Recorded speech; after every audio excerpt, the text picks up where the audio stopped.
faire ici. Que vous avez découvert Ivoire TV. Ivoire TV.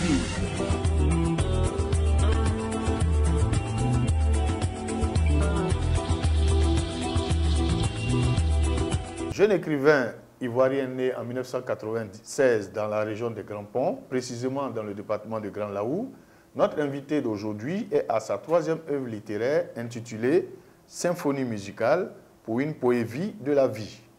En effet, cette œuvre littéraire de M. Jean-Baptiste Fondjo, car c'est de lui qu'il s'agit, est la dernière parution, la 181e de la collection Poètes des 5 Nations. C'est une collection mondialement reconnue qui dévoile un espace d'ouverture où tant la pluralité que la qualité du traitement de la langue prennent place. Alors, c'est pour en savoir davantage sur sa personne et sur sa dernière œuvre poétique en date que nous recevons pour vous aujourd'hui dans le cadre de votre émission « Un livre, ça se lit » sur Ivoire TV, M. Jean-Baptiste Fondjo. Alors, qui est notre invité de ce jour? Depuis quand s'est-il lancé dans l'écriture et pourquoi? Quel est le thème central de cette troisième œuvre? Quelle est la différence entre cet ouvrage et les deux précédents? Quel message veux-tu transmettre à ses lecteurs à travers cet ouvrage? Quelles sont les perspectives pour ce très jeune écrivain? Alors, voici quelques questions qui nous amènent à recevoir pour vous, chers téléspectateurs d'Ivoire TV, l'écrivain Jean-Baptiste Fondjo. Bonjour à tous et bienvenue sur Ivoire TV. Pour mieux nous suivre, nous vous proposons, amis téléspectateurs, de subdiviser cet entretien en deux axes majeurs, à savoir le premier axe qui portera sur la connaissance de l'auteur et le second axe qui sera relatif à la connaissance de la dernière publication en date. Bonjour, M. Fondjo. Bonjour, monsieur. Merci de nous rendre visite à Ivoire TV. Alors, M. Fondjo, nous allons tout de suite rentrer dans le vif du sujet en faisant connaissance avec vous. D'accord. Alors, qui est M. Jean-Baptiste Fondjo? Alors, je suis à l'état civil Fondjo Lagaton Jean-Baptiste. Je suis titulaire d'un master en lettres modernes, option stylistique à l'université Peleforogon Coulibaly de Korogo. Je suis par ailleurs écrivain, poète, auteur de 3 œuvres poétiques et de plusieurs manuscrits qui attendent d'être publiés. D'accord. Merci, M. Fondjo. Dites-moi, quand est-ce que vous êtes rentré véritablement dans l'écriture? Alors, on dira qu'en classe de seconde A, que j'ai commencé avec quelques esquisses de manuscrits. Déjà en seconde? Déjà en seconde. Et véritablement en terminale en 2015, que j'ai écrit mon premier recueil de nouvelles intitulé Une vie rocambolesque, qui sera certainement publié d'ici la fin de cette année. Donc disons que c'est déjà là que tout a commencé. Et au fur et à mesure, j'ai commencé à peaufiner ma plume jusqu'à paraître aujourd'hui à faire publier 3 ouvrages poétiques. D'accord. Monsieur Fondjo, pour nos téléspectateurs, quel est votre genre littéraire? On dira que, puisque jusqu'à présent les ouvrages que nous avons publiés sont tous du genre poétique, donc on pourrait supposer que le genre dans lequel nous inscrivons est la poésie. Alors, mais pourquoi justement la poésie et non pas un autre genre littéraire? Pourquoi justement la poésie? Déjà, il faut noter que nous ne nous inscrivons pas uniquement que dans la poésie. Comme je l'ai dit, en classe de terminale, le premier ouvrage écrit était un recueil de nouvelles. Et à ce jour, nous sommes en train de finaliser le projet d'une pièce de théâtre et un roman. Donc pour dire que la poésie même, la rencontre avec la poésie a été accidentelle. Accidentelle parce que c'est à la raison ou en raison des études que nous avons eu à faire à l'université, que nous avons embrassé la recherche en année de master, que nous sommes inscrits en stylistique. Et c'est là que nous avons commencé à étudier plus de textes poétiques. Et c'est certainement à partir de là que le déclic a commencé. Et jusqu'à aujourd'hui, c'est la poésie qui a supplanté les autres genres. D'accord. Monsieur Fondjo est donc pluridisciplinaire. On peut le dire. D'accord. Tout à l'heure, vous avez dit dans vos propos que vous êtes titulaire d'un master en lettres modernes. Oui. Option stylistique. Oui. Pour les téléspectateurs d'Ivoire TV qui nous regardent, C'est quoi, dites-nous, c'est quoi la stylistique? Merci. Alors la stylistique est une discipline qui appartient aux sciences du langage. Eh bien, cette discipline est issue de la rhétorique et de la linguistique. Et elle s'est développée avec deux grandes approches. Une approche dite stylistique expressive ou stylistique de la langue parlée avec pour pionnier Charles Bally. Et une autre approche dite appelée stylistique littéraire avec des théoriciens tels que Léo Spitzer, Michael Rifatet et Georges Molinier. Eh bien, Molinier dira même que la stylistique est une discipline qui vise à étudier les conditions formelles de la littérarité. Pour faire simple, on dira que c'est une discipline qui vise à justifier qu'un texte est littéraire et tous les éléments qui justifient qu'un texte est littéraire. Et pour cela, le stylisticien, c'est-à-dire le spécialiste de la discipline, il utilise une démarche faite en 3 étapes. D'abord, il va identifier dans le discours certains phénomènes langagiers. Ensuite, il va les décrire, les analyser, évaluer leur fonctionnement dans le texte. Et enfin, il va interpréter, c'est-à-dire dégager les effets de sens. Donc voilà, pour faire simple, ce que c'est que la stylistique.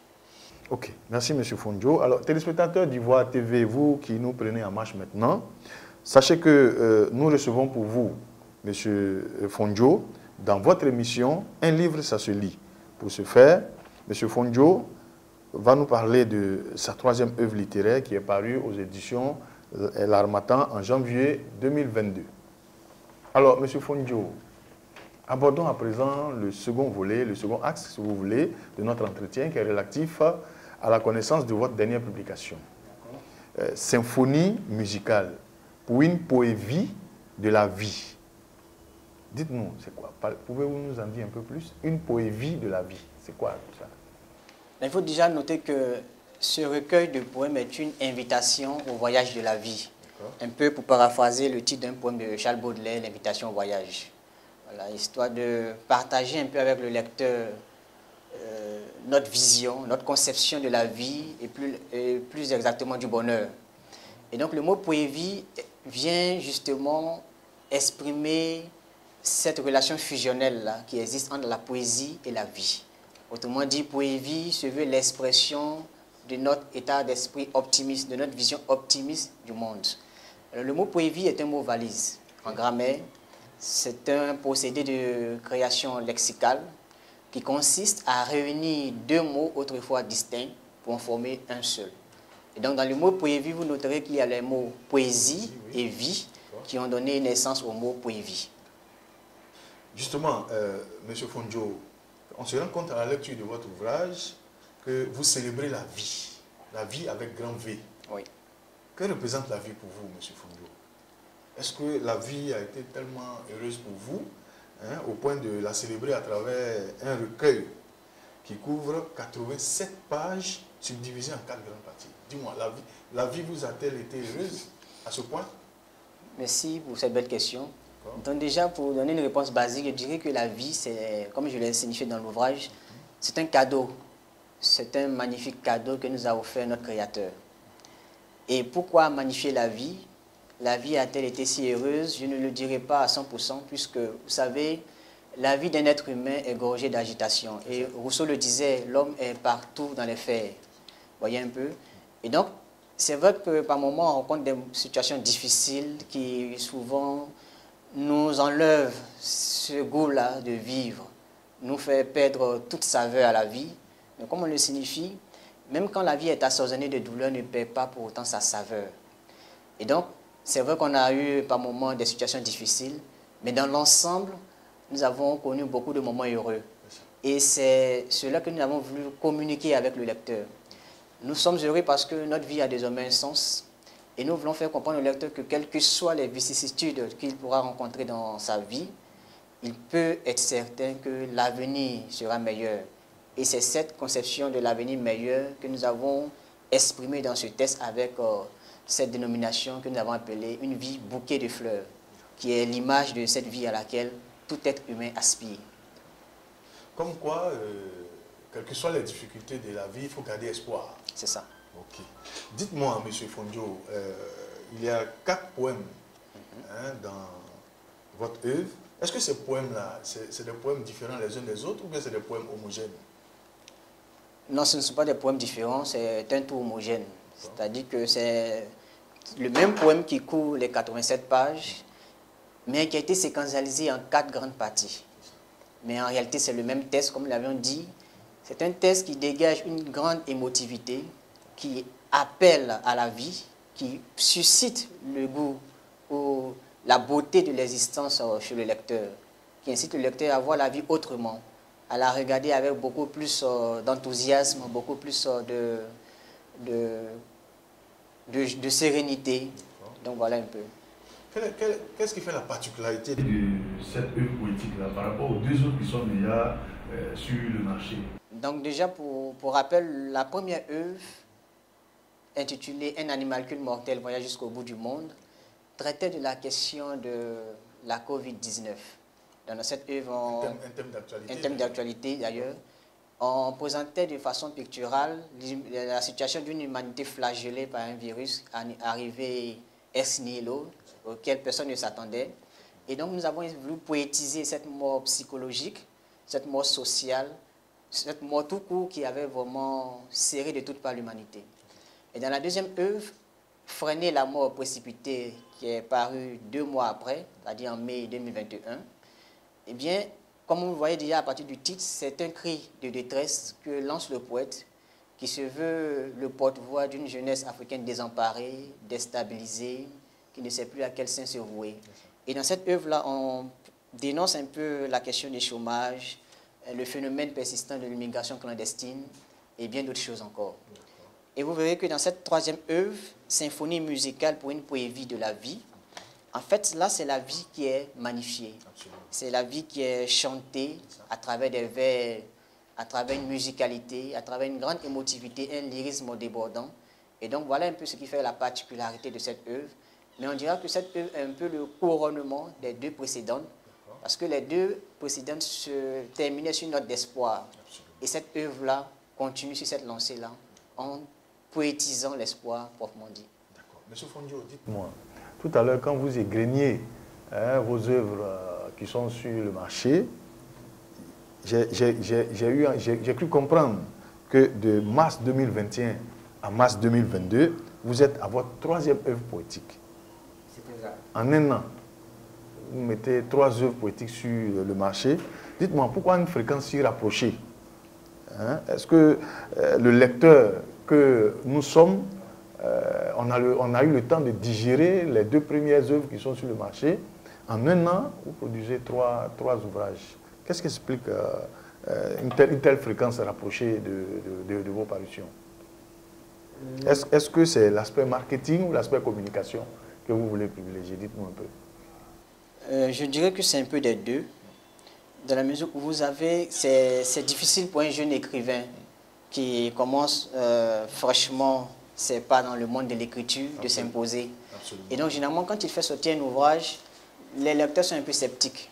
Alors, on se demande si ce n'est pas juste de la figuration, s'il n'est pas juste venu pour le m'as-tu vu, un écrivain de plus. Okay. Et donc, en enchaînant des ouvrages, ça permet au lecteur de s'asseoir et de se dire, mais attention, voilà quelqu'un qui peut-être au départ avait été négligé, mais qui commence à s'affirmer dans ce milieu hostile. Hostile dans ce sens qu'il y a des grands noms quand même qui figurent dans le monde de l'écriture. Donc c'était d'abord dans un premier temps, nous affirmer, et aussi c'était un outil de communication comme il l'avait signifié, c'est-à-dire que faire comprendre au lecteur que l'écrivain que nous sommes ne sommes pas venus dans le monde de l'écriture pour faire juste une apparition et disparaître. Donc nous sommes dans une sorte de continuité. Et nous permettons même au lecteur de, vous avez parlé de digestion, il digère justement en essayant de voir au fur et à mesure l'évolution du style de l'auteur qu'il a en face de lui. La digestion, ça prend du temps. Hein? Quand vous approchez ça comme ça, la digestion, ça prend véritablement du temps. Pas forcément. Il y a des lecteurs... Il faut laisser l'aliment, véritablement, l'estomac travailler, faire son travail. C'est juste une image comme ça que je prends. Hein? Oui. Voilà. Vous voyez, il y a des lecteurs qui sont efficaces. Il y a ce que l'autre appelle, Michael Rifata appelle l'archilecteur. C'est un lecteur qui vient avec certaines compétences.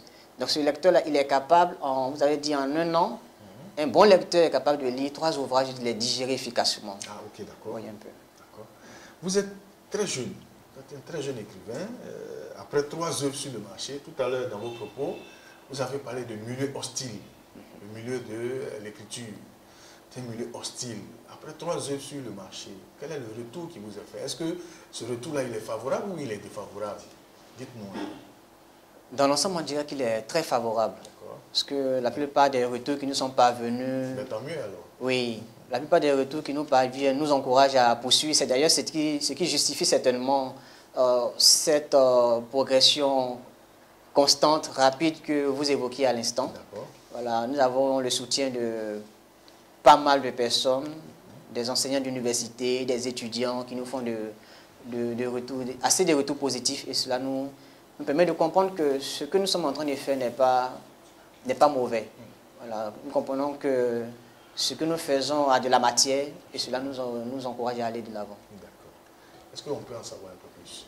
Oui, comme vous le disiez, c'est effectivement un honneur pour nous d'avoir été préfacé par ce grand professeur qui nous a fait l'amitié d'ailleurs de nous accompagner dans ce projet.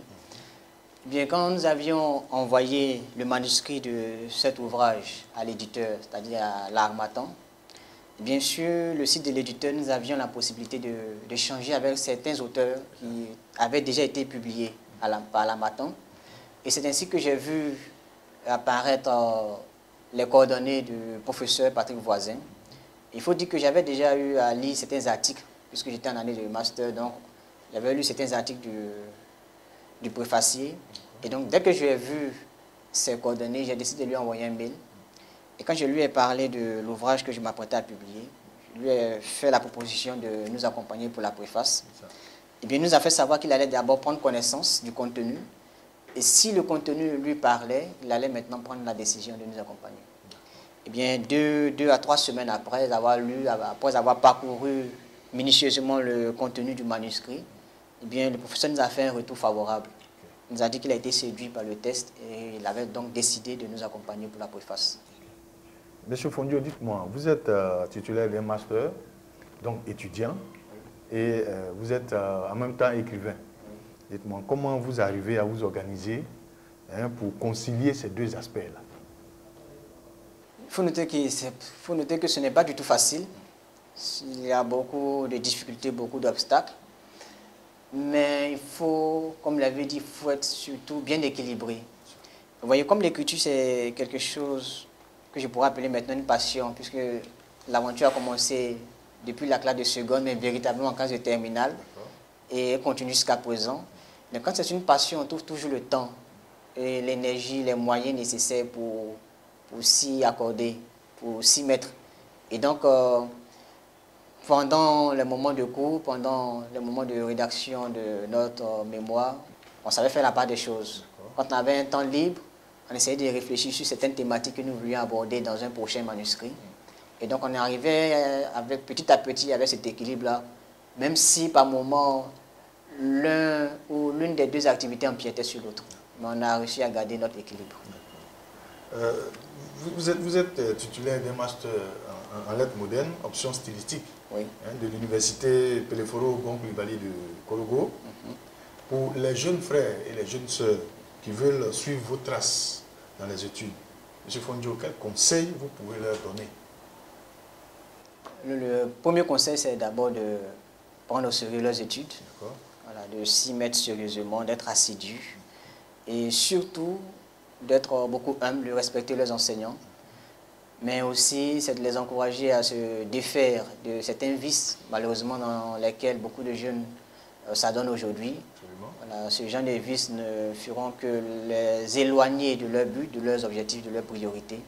C'est d'être beaucoup plus concentré sur leurs études et de s'éloigner de tout ce qui pourrait les distraire de cet objectif-là.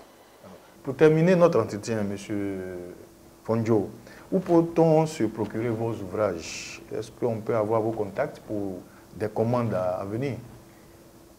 Et le livre est disponible sur tous les ventes de livres en ligne, à tous les sites, voilà, de vente de livres en ligne, tels que Amazon, Fnac et plein d'autres sites encore.